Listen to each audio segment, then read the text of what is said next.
Olá pessoal, bem-vindos ao canal Caminhos da Cor. Hoje a gente vai falar um pouco sobre a história de algumas cores. A gente vai tratar um pouco a simbologia dessas cores ao longo da história. Tudo que eu vou falar aqui hoje, gente, é baseado na obra do Michel Pasteur. Ele é um historiador francês e ele faz um apanhado histórico aí da utilização simbólica da cor ao longo da história, ou seja, como a sociedade vai utilizando essa cor culturalmente, religiosamente e simbolicamente, desde os primórdios até os tempos atuais. Ele mesmo fala, então, que uma cor nunca aparece sozinha, ela não assume sentido, não funciona plenamente do ponto de vista social, artístico e simbólico, a não ser na medida em que está associada ou oposta a uma ou outras cores. Por essa razão, é impossível considerá-la isoladamente. Falar do preto significa também falar do branco, do vermelho, do marrom, do violeta e mesmo do azul. É a sociedade que faz a cor, que lhe confere definições e significações, que constrói seus códigos e seus valores, que organiza suas práticas e determina suas implicações. Não é o artista ou o sábio, e também não é o mecanismo biológico ou o espetáculo da natureza. Os problemas da cor são sempre problemas sociais, porque o homem não vive isolado, ele vive em sociedade. Então a primeira cor que a gente vai tratar, pessoal, é a cor preta. O preto, ao longo da história, vai estar associado primordialmente ao mundo subterrâneo, às trevas, à morte, ao luto. Então o preto ele vai estar carregado aí de aspectos de cunho negativo. E isso vai marcar desde a antiguidade. A antiguidade ela é marcada por uma tríade de cores, que é o preto, o vermelho e o branco. Essas são as três principais cores que são manipuladas na antiguidade. Na pintura, a cor preta ela é difícil de ser conseguida. Um preto que dure bastante é muito difícil. Normalmente ele desbota muito facilmente, principalmente na roupa. Apesar da gente ter a ideia de que o carvão era utilizado desde o período das cavernas, o carvão não resiste ao tempo, né? E em tecidos principalmente, e na maioria dos outros materiais, é difícil de você manter um preto durável. Como eu disse, o preto ele sempre foi carregado aí de aspectos de cunho bastante negativo, até a Reforma Protestante. Durante a Reforma Protestante, a gente vai ter aí um preto associado à humildade, à abnegação, à ausência, ao nada, né? Ou seja, todos os sacerdotes beneditinos vão utilizar esse preto como uma maneira de demonstrar que eles negaram todas as riquezas, tudo que eles poderiam classificar como algo de valor foi negado por eles. E aí há uma preocupação do cristianismo, né? A gente vai falar da Igreja Católica, mas é do cristianismo, em negar as cores vivas e incentivar o uso principalmente de preto e cinza, e também de azul. E aí a gente vai ver o porquê quando a gente for falar do azul. É interessante falar da Reforma Protestante para falar da cor preta, porque na atualidade a gente ainda mantém aí, porque se a igreja vai tratar o preto, o cinza e o azul como sendo as cores mais sóbrias e mais sérias, né, das pessoas de bem, a gente ainda mantém essa tradição quando a gente vai falar de uma festa onde os homens utilizam somente essas cores, né, preto, cinza e azul em seus ternos, por exemplo. Atualmente, né, essa cor ela está um pouco mais associada ao luxo, por conta disso, né, ao luxo, à sofisticação, fazendo aí uma oposição, né, um contraste interessante com essa questão da Reforma Protestante, né? Ou seja, o mesmo preto que antigamente era utilizado como uma forma de negar o luxo, né, negar a riqueza, hoje é marca dessa sofisticação, é marca desse luxo. E aí, mais atualmente, a gente tem o surgimento da fotografia trazendo uma nova simbologia ao preto, novamente trazendo um contraste em referência à Reforma Protestante, nessa oposição colorido e preto e branco, né? O cinema também vai aumentar ainda mais essa simbologia, porque ele vai separar aí animações e todo filme de fantasia. Quando a cor surge no cinema, basicamente somente animações e filmes fantasiosos utilizavam as cores. Filmes sérios e documentários eram sempre em preto e branco, né? Dramas, grandes dramas, eram sempre em preto e branco. Então a gente tem aí essa oposição da sobriedade do preto e branco contra a fantasia e o lúdico do colorido. Então, já que a gente tratou um pouco do preto e do branco, vamos falar então do branco. O branco, desde os primórdios, vai estar aí associado à pureza, inocência, paz, né? E aí o branco, então, diferente do preto, ele vai carregar aspectos um pouco mais positivos. Porém, ele também vai estar associado aí ao nada, né? Quando você fala, por exemplo, deu branco, você está falando eu esqueci tudo, né? Eu não lembro de nada. É interessante a gente perceber que na língua, durante boa parte da história aí da humanidade, quando eu falo história da humanidade, gente, eu estou falando do Ocidente, tá? Eu vou tratar pouco sobre o Oriente. Então, diferentes línguas, elas vão ter diferentes formas de tratar o branco. Vai ter o branco opaco, que no romano significa albos, e o branco brilhante, que significa cândidos. A palavra cândidos, aliás, gente, ela quer dizer branco brilhante como aquele que está iluminado, né? E ela denota aquele que possui a verdade, né? Que fala a verdade. E ela vai produzir a palavra candidato, né? Numa ironia aí do destino, digamos assim. E diversas religiões vão ter essa simbologia da cor branca associada ao que é divino, ao que é celestial. Não só o cristianismo, mas a gente tem religiões como a Umbanda, o Candomblé e diversas outras ao longo da história em que vão trazer o branco associado a Deus, associado ao divino, né? As vestes dos sacerdotes normalmente são brancas e os padres, se a gente pegar retratos dos papas e padres e sacerdotes do cristianismo mesmo, antes da Reforma Protestante, eles não utilizavam preto e sim branco, né? Diversas imagens da Idade Média mostram essa transição e mostram os padres utilizando branco, principalmente, e não preto, como passou a ser a cor das vestes dos padres a partir aí da Reforma Protestante. É interessante que quando a gente fala do branco, uma das primeiras imagens que vem é a do vestido de noiva, né? Então tem um controle do cristianismo sobre as mulheres e ele é marcado por diversas imposições de conduta. E uma das mais marcantes é essa, né? O vestido branco que demonstra a pureza da mulher, né? Que vai demonstrar sua virgindade. Se a gente for observar o vestido de casamento das mulheres ao longo da história, a gente vai perceber que essa imposição ela surge aí com o cristianismo, mais ou menos por volta aí da época da Reforma Protestante, porque antes disso, né, durante a Idade Média, por exemplo, a mulher se casava com o seu vestido mais bonito. Se vocês digitarem no Google casamento da Idade Média, vocês vão ver vários afresquinhos e vitrais pintados onde a cor do vestido da mulher ela muda de vermelhos, amarelos. Normalmente é o vestido mais bonito que a mulher utiliza. E o vestido mais bonito que ela tem normalmente é o vermelho. Se vocês digitarem casamento romano, na época de Roma, eles davam muito valor ao amarelo, como simbolizando aí riqueza, busca por riqueza. Então, essa simbologia ela é construída, né, e ela tem um marco histórico importante aí na Reforma Protestante. A gente vai ter a Reforma Protestante e as imposições da igreja como marcos muito fortes na construção cromática ao longo da história do Ocidente. Então chegamos ao vermelho. O vermelho é cor. A palavra vermelho, em muitas línguas, ela possui uma raiz comum à palavra cor ou colorido, como no espanhol. Colorado também é vermelho, né? Além de ser colorido. E o vermelho é talvez a cor com simbologias mais marcantes e mais profundas na história do Ocidente, né?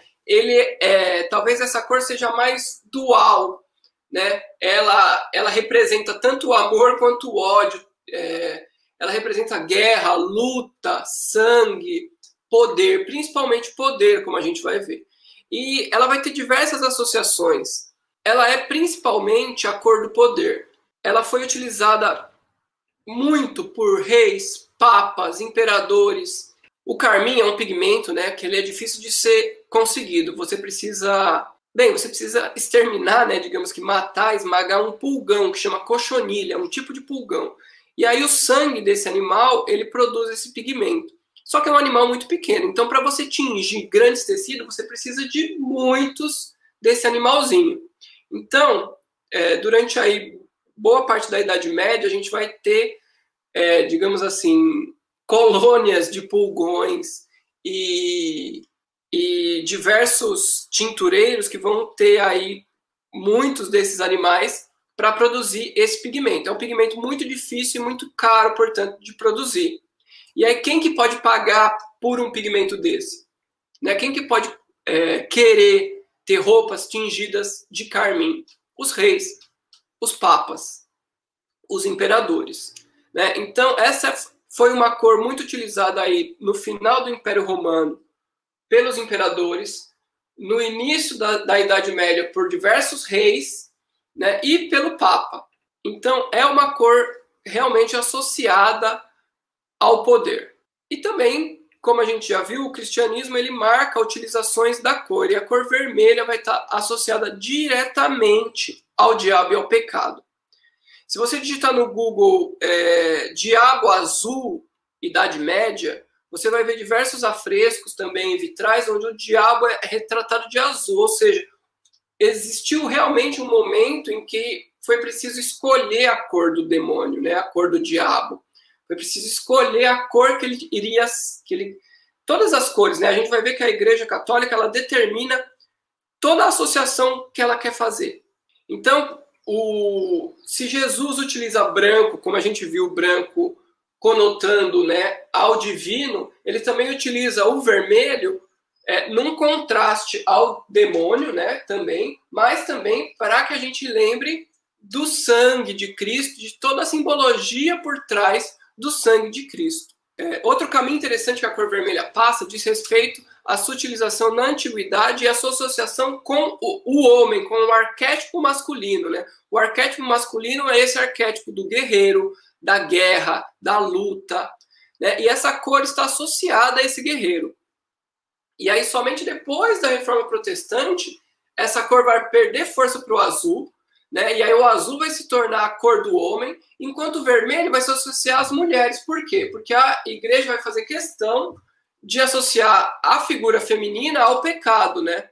Então a gente tem aí um contraste histórico muito, muito marcante do vermelho como a cor do homem, passando a ser a cor das mulheres. E aí do azul, que a gente vai ver mais para frente, como a cor das mulheres, e vai passar a ser a cor dos homens ao longo da história.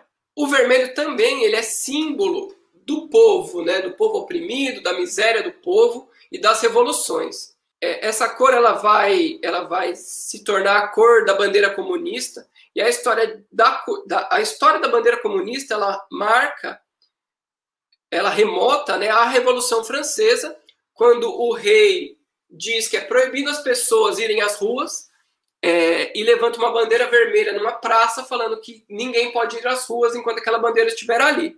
E as pessoas vão à rua, muitos morrem no confronto com a polícia local, né? Na época não era bem polícia, mas com a guarda real. E aí a bandeira comunista ela vem dessa época da Revolução Francesa, de uma luta do povo oprimido, né? Bem, o azul, então. O azul, gente, ele vai ser uma das últimas cores a serem obtidas e manipuladas, porque existe uma grande dificuldade de conseguir o pigmento azul. Na antiguidade, a gente tem poucos registros da utilização dessa cor, e os egípcios vão ser os únicos aí, os poucos, né, que vão conseguir. Posteriormente, os romanos, numa menor escala, porque os romanos vão fazer contato com os egípcios. O final da Antiguidade Clássica, então, ele é marcado por invasões bárbaras ao Império Romano. E alguns desses bárbaros, eles utilizavam pintura corporal azul. A gente pode ver isso naquele filme Coração Valente, onde os bárbaros que estão aí invadindo as regiões se pintam de azul para lutar, né? E aí, então, o azul ele vai ter essa conotação de barbaridade, oposto ao vermelho, que vai ser a cor mais utilizada pelos romanos. E aí, como a gente disse, né, a cor azul ela tem uma afinidade com simbologias femininas. A lua, a água, o mar são símbolos associados à cultura feminina. E o cristianismo vai trazer essa ideia, né, vai associar o azul à Virgem Maria, junto com o branco, novamente, né, o branco trazendo a associação do divino. Só que, além disso, ele vai transcender um pouco e vai associar o azul ao divino, né, aos céus. O reino dos céus é azul.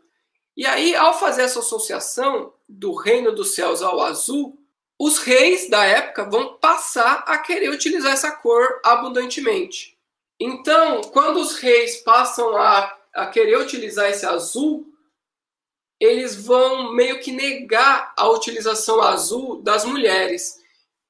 Então, a gente vai ter essa ruptura aí das simbologias do azul com mulheres, e a gente vai passar a ver o azul sendo utilizado cada vez mais por reis e pelos homens. E aí o azul, a partir daí, gente, vai carregar só aspectos positivos. Dificilmente a gente hoje consegue pensar no azul com simbologias de cunho negativo. Somente aí depois do romantismo a gente vai ter alguma tentativa de associar o azul à melancolia, tristeza, depressão, mas, no geral, o azul possui características muito mais positivas do que negativas. E no Ocidente, né, ele torna-se, então, a cor da moda, com poucas simbologias negativas, e com o surgimento do jeans, que é um marco, né, da indústria da moda, o azul também vai se tornar a cor aí dos adolescentes, da cultura adolescente e da rebeldia. E o amarelo, então?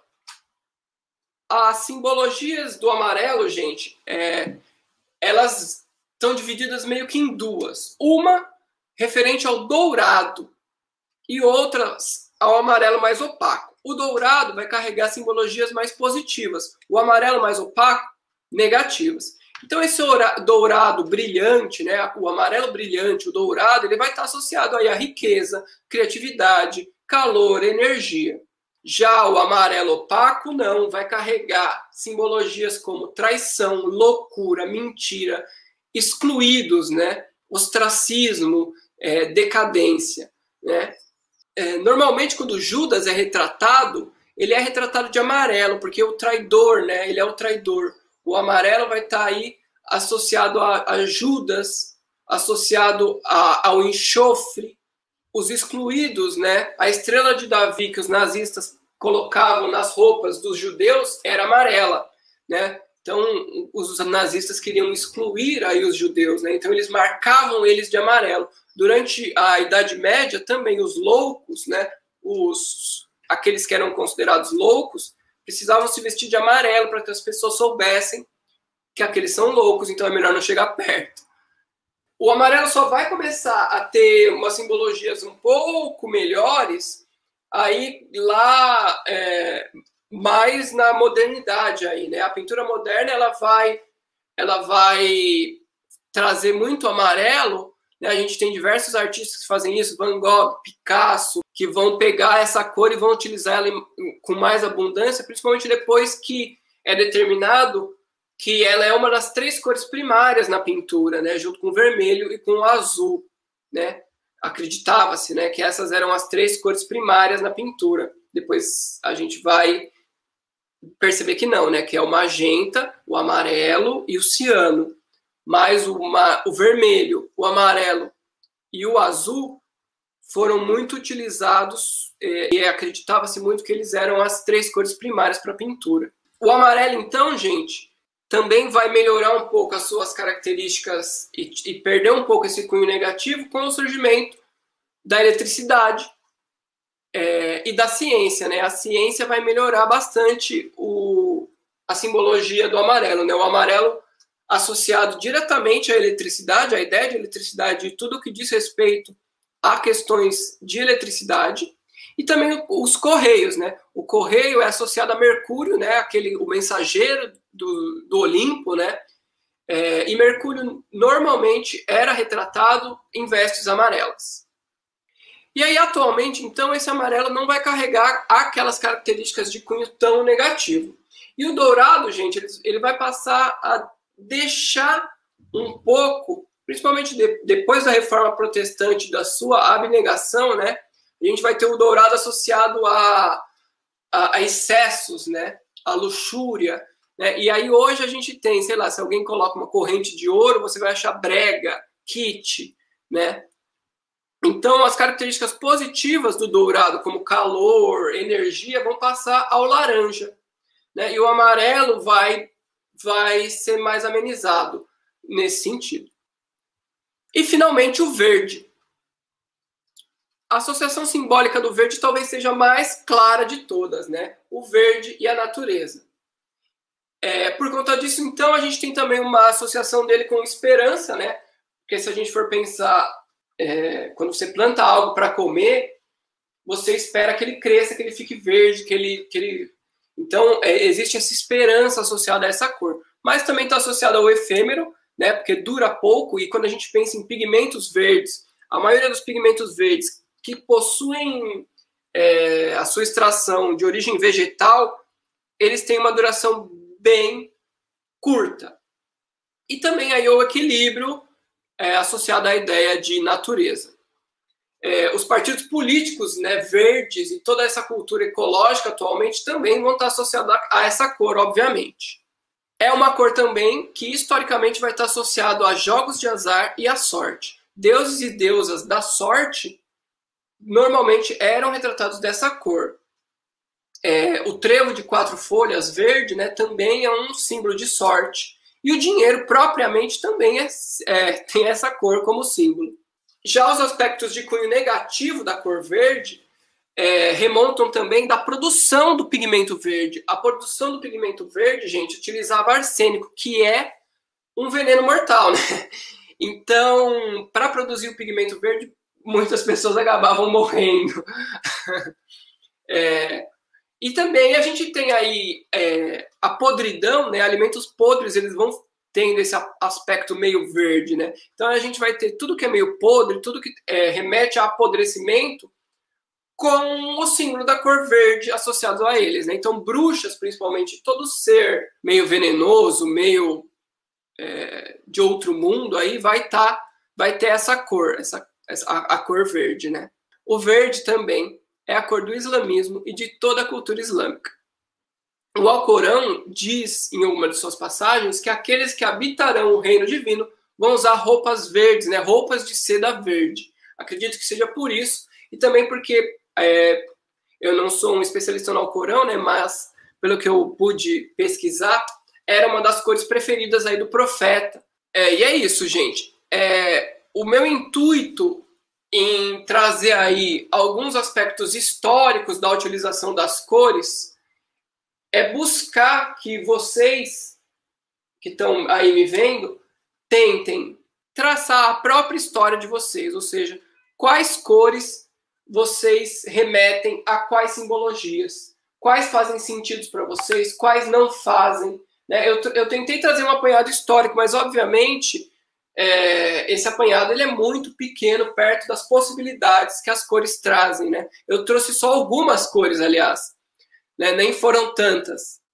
Eu gostaria aí que vocês tentassem traçar esse caminho histórico de vocês, esse caminho simbólico de vocês, e observassem o mundo, né? Ele é colorido, o mundo em volta de vocês, quais as cores dos objetos que vocês usam, quais as cores dos lugares que vocês frequentam, né? Quais as cores, sei lá, dos objetos culturais com os quais vocês se defrontam e como eles te atingem, né? Como eles te influenciam, como eles mudam a percepção de vocês, as sensações e os sentimentos por estarem nesses locais. Então, eu acho interessante a gente conhecer esses aspectos simbólicos, né? Essa história dos aspectos simbólicos de cada cor, para que a gente saiba, olha, eu estou sentindo isso dentro desse ambiente, ou eu estou sentindo isso vendo essa obra, vendo determinadas coisas em determinado contexto, é por conta de todo um apanhado histórico-social que me trouxe até aqui.